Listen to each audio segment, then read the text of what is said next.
America loves a good solution. We pride ourselves on our ability to tackle problems head-on, often with a sense of urgency and determination. Got a problem? Throw money at it. It's almost become a national pastime, from education to healthcare and now to corporate culture. That's how we ended up with a $3.4 billion industry dedicated to diversity, equity, and inclusion training. It's a booming sector, promising to reshape workplaces across the country. Companies are pouring money into these programs, hoping to create more welcoming and inclusive workplaces. The goal is noble, aiming to foster environments where everyone feels valued and respected. But is it working? Or are we just slapping a band-aid on a much deeper wound? Are these initiatives addressing the root causes of inequality or merely offering a superficial fix? Some people, and I'm one of them, are starting to wonder if DEI training is doing more harm than good. Are we inadvertently creating more division and misunderstanding? Instead of bringing people together, it feels like we're being divided into little boxes, categories that separate rather than unite. The oppressed and the oppressors. These labels can be powerful, but they can also be limiting and divisive. The privileged and the marginalized. These distinctions, while important to recognize, can sometimes overshadow our common humanity. This kind of language might sound good on paper, but in reality, it just creates more tension and resentment. We need to find a way to bridge these gaps, not widen them. Take Coca-Cola, for example. They got into hot water for some of their DEI training materials. The materials were accused of being divisive and even racist. Not exactly the kind of message you want to send to your employees, right? And this isn't an isolated incident. There's a growing concern that DEI training is actually making things worse.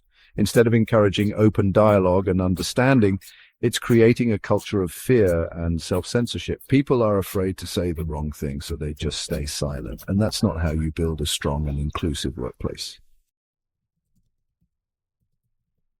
Here's the thing. There's not a lot of evidence to suggest that DEI training actually works. A Harvard professor even said they couldn't find any studies that proved its effectiveness. And if you look at the numbers, they're not exactly encouraging. Despite all the money and effort being poured into DEI, we're not seeing a real shift in representation, especially at the top levels of companies.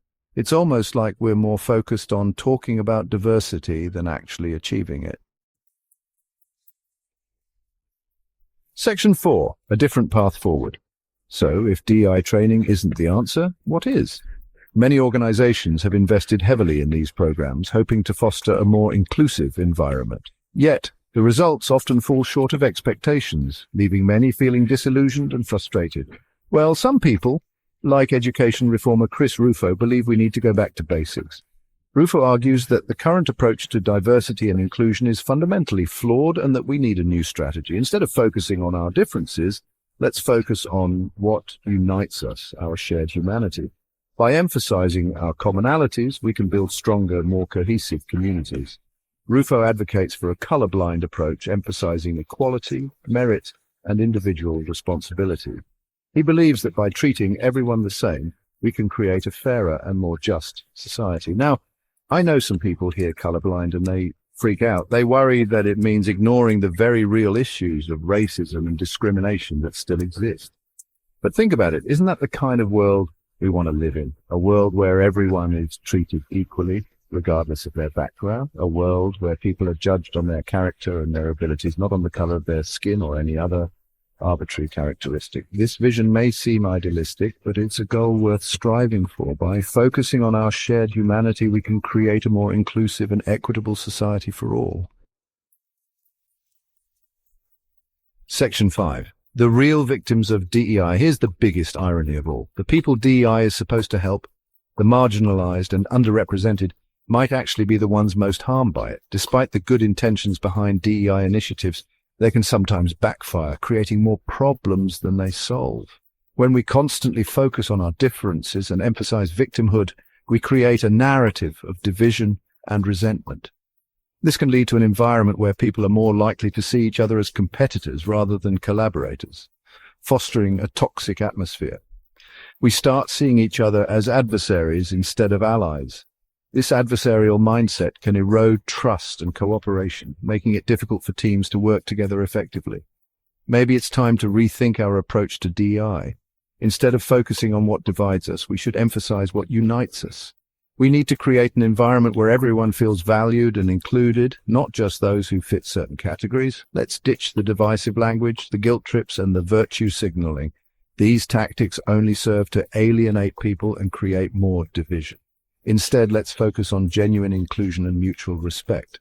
Let's focus on building a society where everyone has the opportunity to succeed, regardless of their background. A society where merit and hard work are the primary criteria for success. A society where we celebrate our differences, but we don't let them define us. Where diversity is seen as a strength, not a source of division. Now, wouldn't that be something? A world where everyone can thrive together, united by common goals and shared values.